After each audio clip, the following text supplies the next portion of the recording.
Welcome back to another empowering podcast. We have another exciting topic. Stay tuned.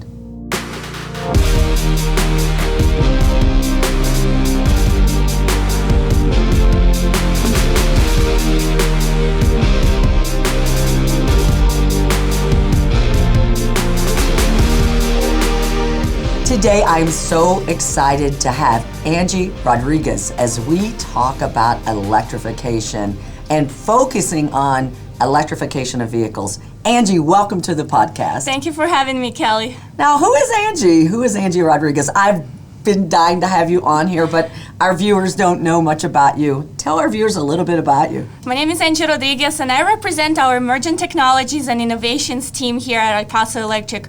We're doing project management and developing new programs that support transportation electrification. I, of course, am a big fan of this topic. I have had electric car for years and love it. But why are you excited? Why should our viewers be excited about electrification? I'm very excited about it. All of the viewers should be too, because we understand electric vehicles are good for our customers, are good for our local economy, our environment, of course, and our electric grid. It's a win-win all around, right? Win-win-win. You know, I've talked to so many people about this the past few years, and there's a misconception that electric vehicles are only available for a small segment of our people. Is that true? No, that's not true at all, and you know this better than I do. There is an electric vehicle for everyone, and the pre-owned one starts at $10,000, the new one's at $30,000, and that's before any tax incentives and other programs that are out there for you. So there is a car for you out there. Just go check them out. We'll have amazing tools for you next year to go and see them on our website. So you will find a car that you love, I promise. Yes, and I'm surprised at our own EV club. It's everyone from entry-level employees to me, and I don't have the best car. a lot in between. There's cars that are $30,000 and there's cars way more than that. So yeah. I was so impressed to see the variety of cars. Well, that's one misconception, but what are other misconceptions about electric vehicles? I'm glad you brought it up. There are a lot of them, that they're slow, for example, that they don't work in cold conditions, or that the maintenance is expensive. And you've owned your car for how many years now? 3 plus, 3.5. But before that you had another one, yes, right? I did. So you know better than probably I do that EVs require very minimal maintenance. You can forget about oil changes, which is great news for all of us, and you can save in the long run. So it's a no-brainer, right? And for now working in the cold conditions, it's also misconceptions. They actually perform really good in cold weather, especially in snow and when it's slippery, because they have lower center of gravity. So they actually have better traction on the road. So that's another misconception. And as far as being slow, well, we know it very well. They have instant torque, yes. And you feel like you're on a roller coaster, right? Yeah, well, I will say, once you drive an electric car, it's hard to drive another one in traffic because it is so responsive. Yeah. My 16-year-old loves when he says, push the pedal, and he goes like that. Like, that's the one thing he likes. I have to wean him off this Jeep thing, but he still loves when I push that pedal to the ground. So they're not slow. They go in cold, and there's basically no maintenance. So what's the downside? What are people waiting on? When's the truck coming? Well, as you mentioned, people are waiting for specific models, right? Yes. And unfortunately, there weren't an electric truck out there. Next year, it's coming from many, many automakers, so that's gonna change the whole game. And there will be an EV for everyone: SUV, trucks, even semi-trucks. Right. All of this is coming. What's our role? What's the role of the utility? I know that that's your job, and we talk about it all the time. And you mentioned it's a win-win, that it lowers costs and it's good for our environment. Talk a little bit more about that and what we're doing to make sure that we optimize this opportunity. Well, we're developing programs and incorporating systems in our business that can help us communicate with these vehicles, because what we really want is for people to charge at night or when we have a lot of renewables, so that way electric vehicles can help our grid rather than putting strain on it. So that's what we're looking to do, right? We want to help our customers to move to EVs, but we also want to do it in a smart way to ensure EVs are helping the grid in the long run, and that will benefit customers as well. For a lot of people, lowering their costs is a primary concern. Let's be real specific about how you can lower your price or have cost savings with EVs. we're helping our customers to get access to EVs by establishing partnerships with automakers and dealerships. We have our Go EV Savings program, in which dealerships and automakers offer great instant discount on electric vehicles to all of our customers. All you have to do is come to a participating dealership and take advantage of that discount. Wow, that sounds easy. Is it easy? Yeah, it's super easy. Oh, how many people are excited about this? We're not doing this alone. We have deep partnerships. Talk a little bit about that. Some of our partners include, of course, automakers, right? Also home builders that are willing to build homes that are ready for EVs. We're also partnering with local community colleges, which we're very excited about, to develop courses on how to maintain electric cars. So we have local people that know how to maintain those vehicles. We're also partnering with UTEP, City of El Paso, to install charging stations in the city. We're gonna have so many more partnerships coming along, so stay tuned. I know, I'm excited about that. It takes a village. Yes. Now look into the future with me. If you're painting a picture of what it looks like, what is that picture? It's not just having EVs on the road, right? We will have light-duty, semi-trucks, school buses on the road, but we'll also have infrastructure. We'll have apartments that have charging stations. We'll have charging at home. We'll have chargers along freeways, so you can go out of town with no problem. But we'll also have a way to communicate between the car and electric grid and hopefully coordinate when EVs are charging so it can benefit our grid and the customers. And maybe you can charge at night or during the times when we have a lot of solar. Yes. That's That sounds great to me. I love that picture of the future. We've talked a lot today. It's clear that there's a cost savings and a convenience savings, right? Talk to me a little bit about both of those again. Most people don't realize that it costs 3 times cheaper to fuel your car with electricity than gasoline. So you can save 3 times more money, right? And you're gonna save on maintenance. You and I know I've owned my car that is electric for 2 years. I had 0 maintenance on it except for tire rotation, but there is no oil changes, there is no spark plug changes. It's absolutely incredible. So you save on maintenance and you save on gas. I have never seen a service center since I bought mine 3.5 years ago. I got to think about that tire rotation. I might have forgotten that.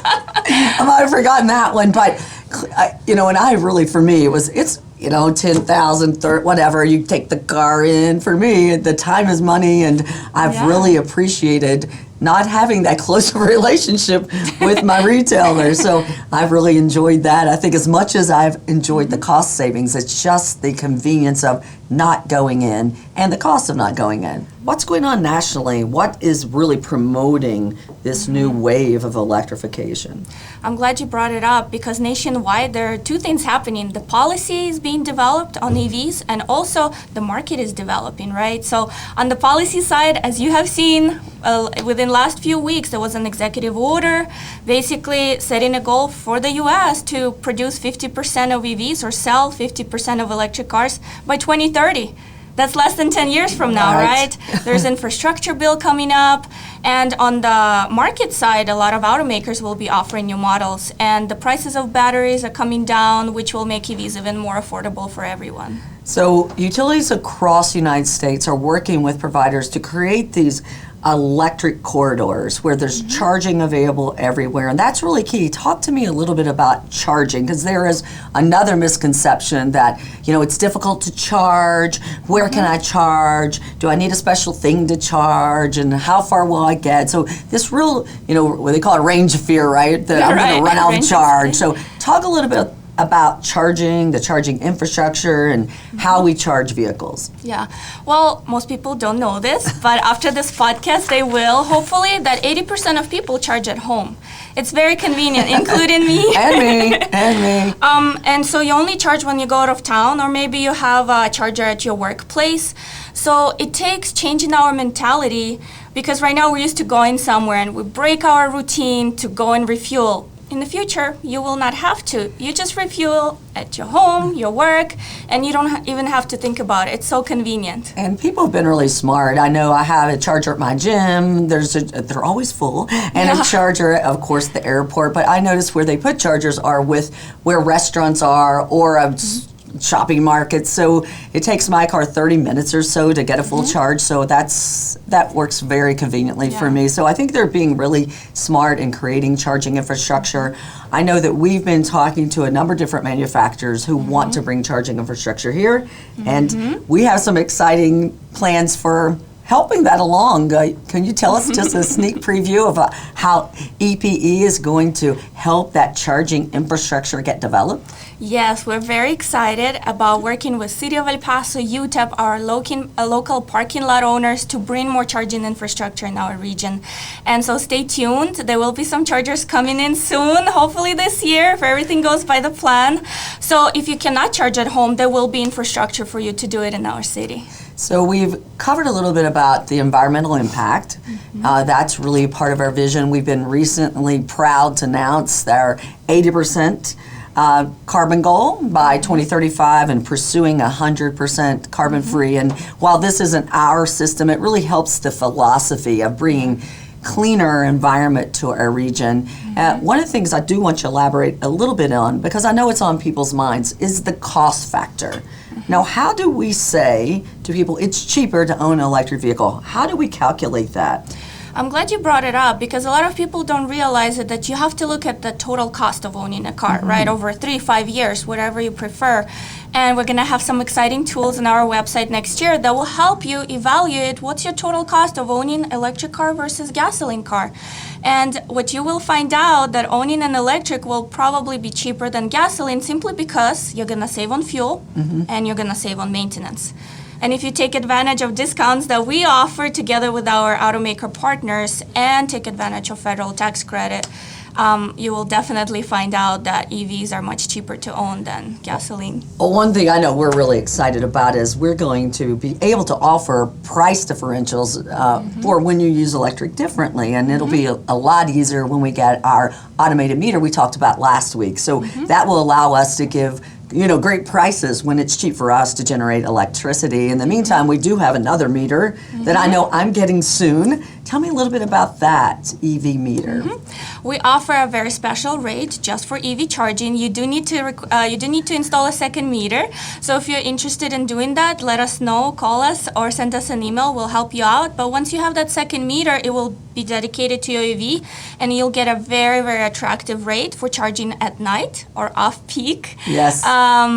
In summer months, in winter months, it doesn't really matter, but in summer months, which for us is June through September, you'll get a very, very attractive price, which will help you cut down your EV charging cost by half. Right. When I lived in Illinois and I had a smart meter, I remember charging for almost a penny, depending on what was costing ComEd to generate electricity. So there's a lot of pricing options we'll look forward to. So that's another thing.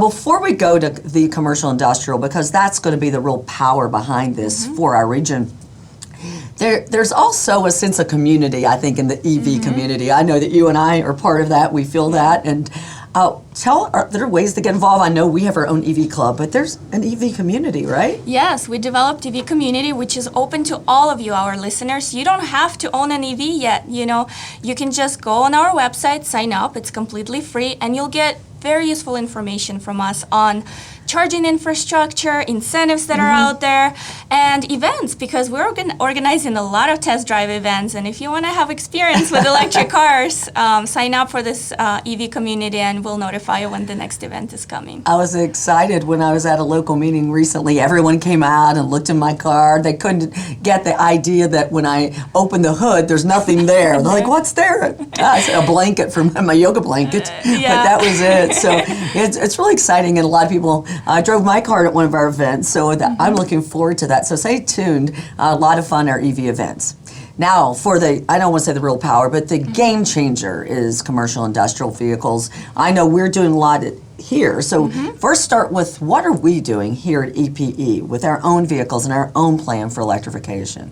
We're electrifying our own fleet, Kelly, and so far we've electrified 7% of it. You must be wondering why only 7? Yes, I am wondering, why only 7? Well, it's because a lot of our fleet vehicles are trucks, right? And as we mentioned earlier, they weren't available on the market, but next year we're going to start developing new company strategic plan for fleet electrification, where we can really plan and hopefully transition almost 100% at least of our light-duty vehicles to electric. Great. So They're cheaper, they help the environment, they help us manage the grid because we can use them to charge later, or they can charge later, so they help us keep our prices down.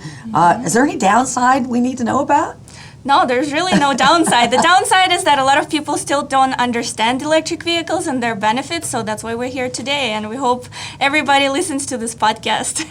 Is there anything else we need to tell our listeners about why we love electric vehicles, how they contribute to transforming the energy landscape? Is there anything we've missed?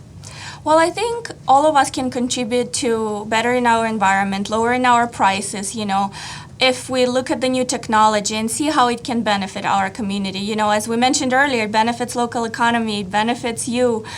So just do your research, check out our resources. We're doing a lot in our community. Sign up for those events, And if you could charge at night, please do. If you already have an EV, that really helps our grid. It helps us utilize our power plants better, which will result in better rates for everyone. One thing I hear over and over again is the fear of running out of charge, this range fear. Talk to us a little bit, why is that not as founded as it used to be? That's no longer the case, as you mentioned, Kelly. In the past, EVs had very low range, maybe 50 miles, 60 miles. So yes, people had range anxiety, but that's no longer the case because all new electric cars are coming up with over 200 miles, 300 miles range. So you don't even have to think about charging it. Honestly, I charge my car maybe twice a week. So even if I forget to charge it one time, it's totally fine. I have plenty of range in my vehicle. Sure, and I have been so impressed with the number of charging stations that I find. Certainly I go back and forth to Las Cruces a lot. I certainly don't have to charge, but even when I go to Albuquerque, I drove my car down from Chicago. I mean, there are charging stations everywhere, but really, do we need a charging station? You mentioned charging at your home. Talk a little bit about all the options and how do most people charge?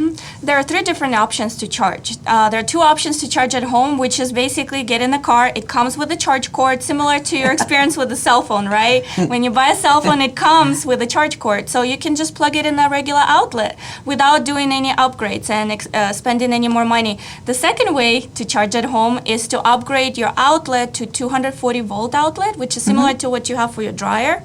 And that will just give you a faster charge. Do you need it? You may not need it. I never had one before until just now, but I've always charged at home. It charges fully overnight, but I know for some people it just gives them that added comfort to know I can charge in a couple hours if I need to. Yeah. Like we don't need it, but it's there. It's nice to have, right? But a lot of people, when they hear, well, it takes hours to charge my car, I don't want to be spending so much time on the freeway. They don't understand. There is a third way to charge your car, which are called DC fast chargers. Those are the chargers along the freeway that charge you in 10 to 15 minutes, maximum 20 minutes, and you can be on your way. So there are plenty of them everywhere. You just have to plan your route before you go, but you have to do it anyways in any car, right? So you don't get lost. No more range anxiety. No more range anxiety. The thing we mentioned a little bit is the fun factor of electric vehicles, and you mentioned they really do respond, they go fast. Talk to me a little more about that. Now, what is great about driving an EV? How do we communicate and how does it upgrade? Just the fun of the EV. It is so fun to drive, like you mentioned earlier.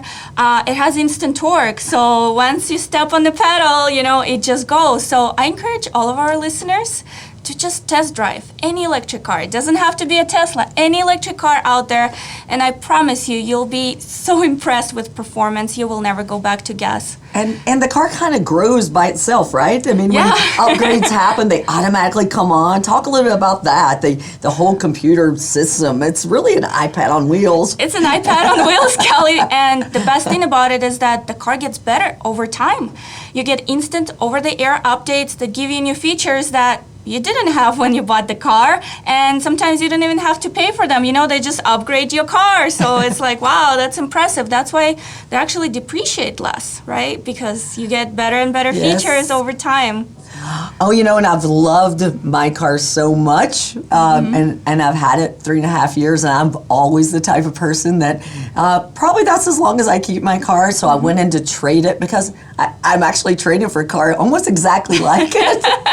But when I saw the trade-in amount, I was shocked. It was really not exactly what I paid for it, but very close. So they really have strong trade-in value. I was surprised because, we haven't had EVs that long to have to trade it in. So I was really happy with that. So Kelly, why are you trading your car, if I can ask you? I just wanted an SUV. I have a 16-year-old. He has a lot of stuff that goes in the back. Okay. So I'm actually getting the same color, white seats, which are so easy to clean. I never would have thought it. And a white car, just an SUV model, similar to the EV I already have. And I test drove that, and it just feels even like I love it even more. I love it even more.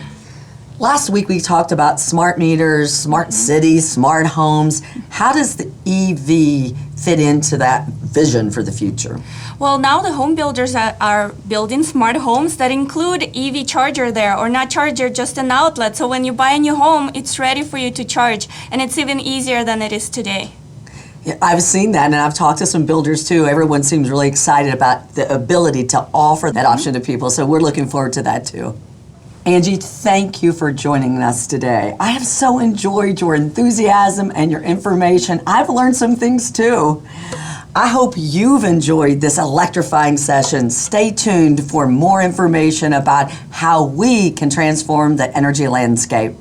Don't forget to download our new app. It has great features. You can compare yourself to your neighbor's usage. You can pay your bill online. Go paperless. It saves us all money. And join AutoPay so you never have to worry about forgetting to pay your electric bill again. Again, thank you for joining our episode today on electrification. We hope to see you again soon on another empowering podcast. If you've liked it, subscribe, give us a like. Look forward to seeing you again.